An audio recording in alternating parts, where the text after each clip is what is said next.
Donc, je voudrais d'abord remercier les organisateurs et le jury de Baroque Jouectif d'avoir accepté ma candidature.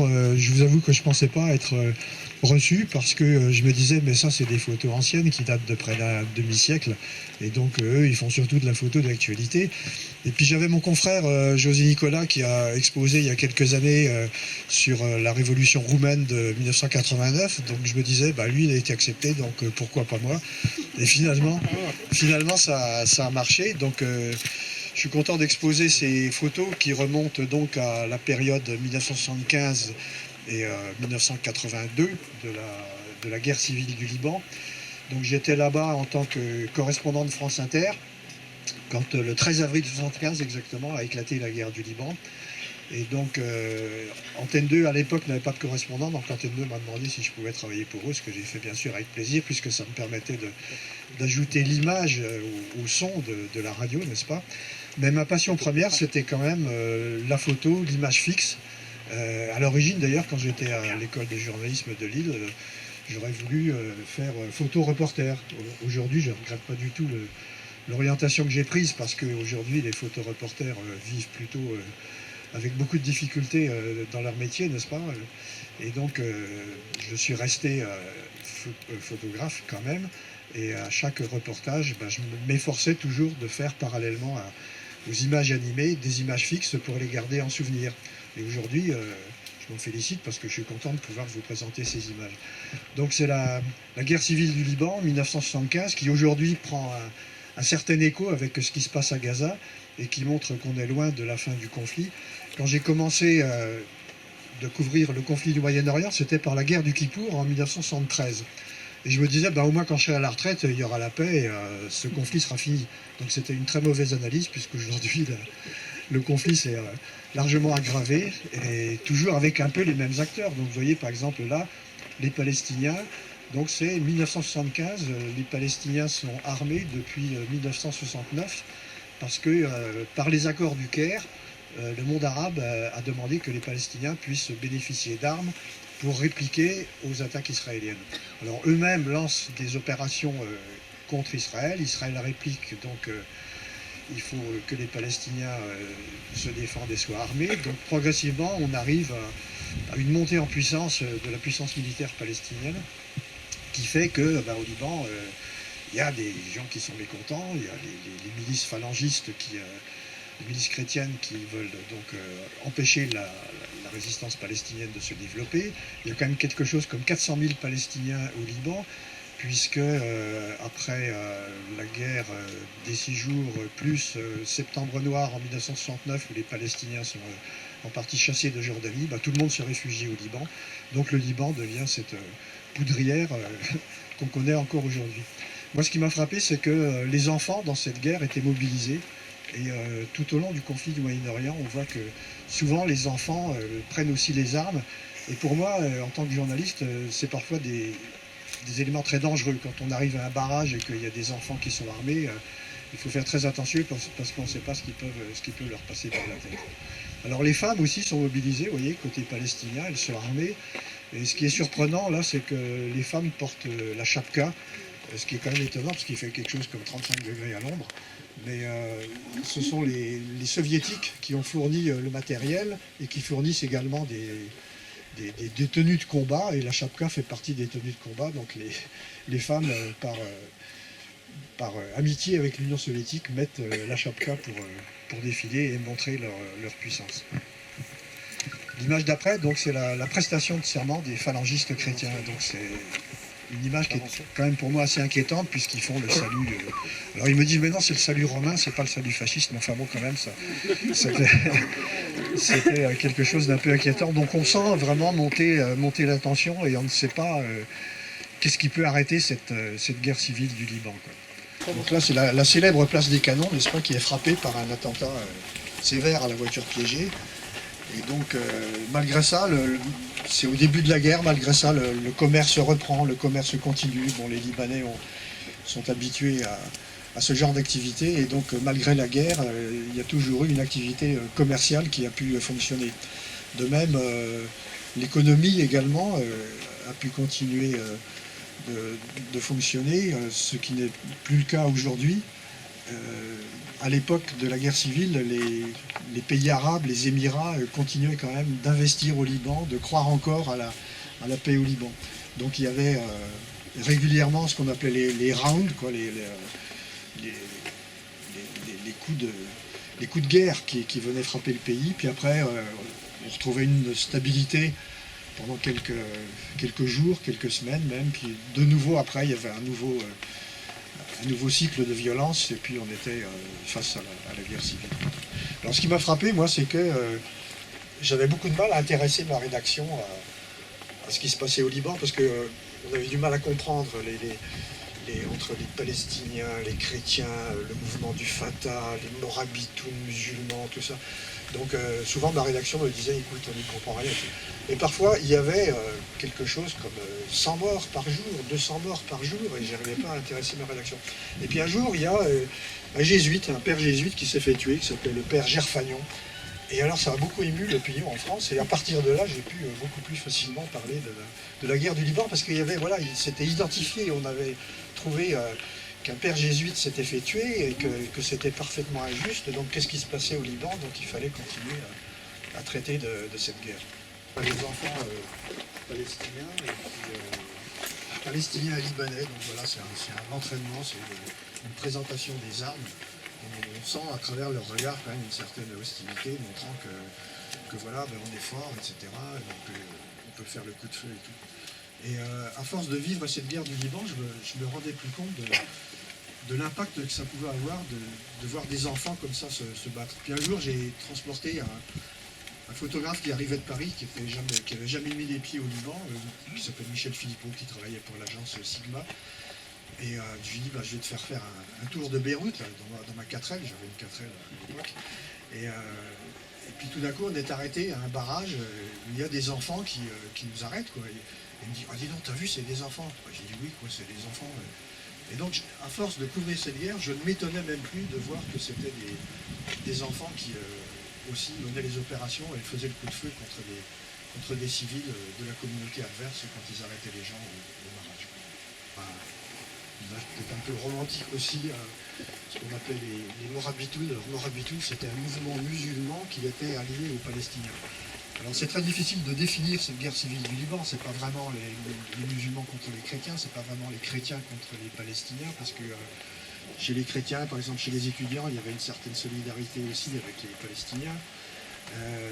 Il faut parler aussi du rôle que tenaient les autorités. Par exemple, l'armée libanaise était complètement divisée, donc les Palestiniens sur le plan militaire étaient plus forts que l'armée libanaise.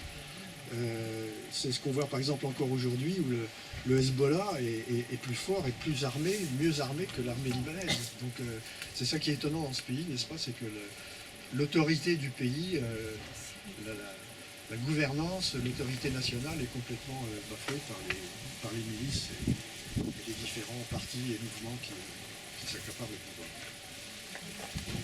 Ici encore des enfants. Ça c'est pendant la bataille des hôtels. Donc il y avait le Lidéin, le Hilton, etc. qui étaient en construction, et donc les combattants se mettaient dans les hôtels et se tiraient dessus d'un hôtel à l'autre. Et les enfants, bien sûr, participaient à ces opérations.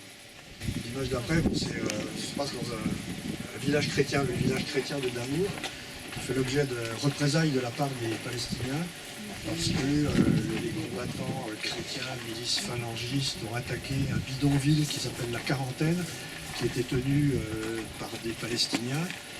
Et donc, en représailles, les Palestiniens attaquent le village de Damour, c'est un joli nom, mais malheureusement, de faire face à ces attaques-là, et il y aura plusieurs centaines de morts également. Donc la guerre civile du Liban, c'était aussi ça, c'était la prise des enclaves. Les chrétiens prenaient les milices chrétiennes prenaient les enclaves palestiniennes et les occupaient et chassaient les Palestiniens de l'endroit. L'image d'après, une bataille de rue, c'est une scène tout à fait, je veux dire, banale pendant la guerre civile du Liban. Et ce qui m'a toujours frappé, c'est que à 100 mètres de là, il y a le marchand ambulant qui vend ses tomates, il y a des commerces qui sont ouverts, et ça montre aussi la volonté qu'avaient les Libanais de vivre, de survivre malgré la guerre civile. Et aujourd'hui, ils ont gardé également cette volonté de vivre malgré tout ce qui se passe, et malgré aussi, depuis l'explosion du port de Beyrouth qui a été complètement dévastatrice. Ce sont des combattants morts habituels, ça avait marqué sur la Jeep. Alors, il y avait certaines images un peu folkloriques avec leurs chapeaux et tout. Donc c'était quand même des gens de tous les côtés qui étaient assez imprévisibles. Donc en tant que journaliste, photographe, c'était un peu risqué comme couverture, parce qu'on ne savait pas trop ce qui pouvait leur passer par la tête. Le plus grand danger, c'était quand même les francs-tireurs, c'est-à-dire que vous aviez sur une terrasse un type qui s'installait avec un fusil à lunettes, et puis qui descendait les gens qui passaient, selon sa volonté, selon son état d'esprit. Et par exemple, il y avait ce qu'on appelait la ligne de démarcation, qui était le musée entre les quartiers chrétiens et les quartiers musulmans. Et donc c'était toujours très délicat à passer, parce que là, il y avait souvent des tireurs embusqués qui pouvaient faire une cible avec les journalistes. Et c'est comme ça que certains journalistes sont morts, comme Édouard Sablier, qui était un journaliste d'origine syrienne, Édouard Sab, pardon, qui est un journaliste d'origine syrienne qui s'est fait tuer à ces barrages. L'image d'après, c'est la bataille du camp palestinien de Tel Zatar. Donc c'est assez étonnant, parce que Tel Zatar, c'était un camp palestinien qui est devenu d'ailleurs un quartier de Beyrouth. Vous voyez, il y avait des immeubles carrément de plusieurs étages, quoi. Et Tel Zatar, c'était des Palestiniens chrétiens qui s'étaient réfugiés là, donc en quartier chrétien, en zone chrétienne, en se disant, bah là, on sera sans doute mieux protégé que si on se met en quartier musulman. Mais pour les milices chrétiennes, ces Palestiniens étaient d'abord des combattants, des fédéines, et donc il fallait les éliminer. Et la bataille du camp palestinien de Tel Zatar, qui a duré quelque chose comme 2 mois, à l'été 1976, a fait plus d'1 millier de morts. L'image d'après, nous avons aussi la bataille du camp palestinien de Tel Zatar. Donc ce sont les milices chrétiennes extrémistes qui s'appellent le Front des Gardiens du Cèdre, qui ont capturé une Palestinienne qui se cachait dans une cave. Et donc, je ne sais pas ce qu'ils ont fait après, malheureusement, je n'ai pas la réponse. Mais enfin, c'était quand même des gens très, très durs, très cruels.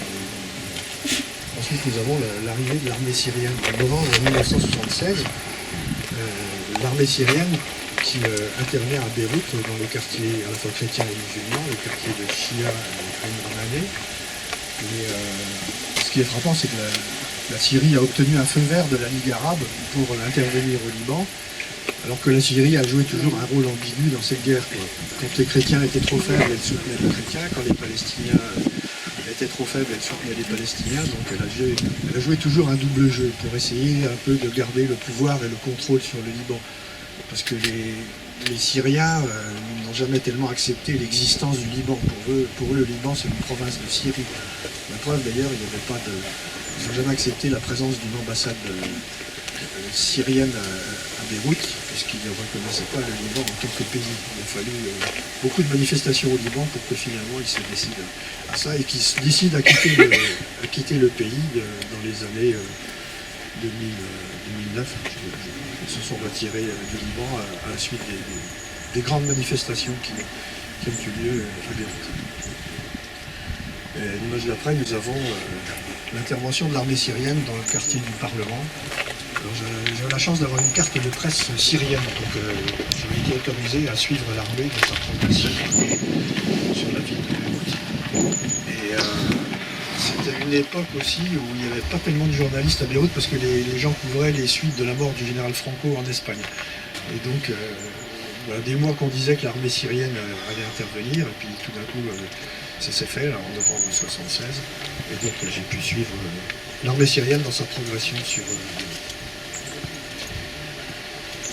Alors ensuite, nous avons le départ des Palestiniens, donc c'est après l'intervention israélienne de 1982 contre les camps palestiniens, où l'armée israélienne va jusqu'à Beyrouth-Ouest, encercle les camps, et donc négocie le départ des forces palestiniennes du Liban. Donc c'est pour moi une phase importante dans la guerre civile, en ce sens que les combattants armés évacuent le Liban. Donc il y a eu en 1982 10 000 combattants palestiniens qui ont été évacués de Beyrouth, avec d'ailleurs les honneurs de l'armée française, puisqu'il y avait un bateau français qui escortait le départ de ces Palestiniens, vers Tunis, où va s'établir le siège de l'OLP pendant une vingtaine d'années.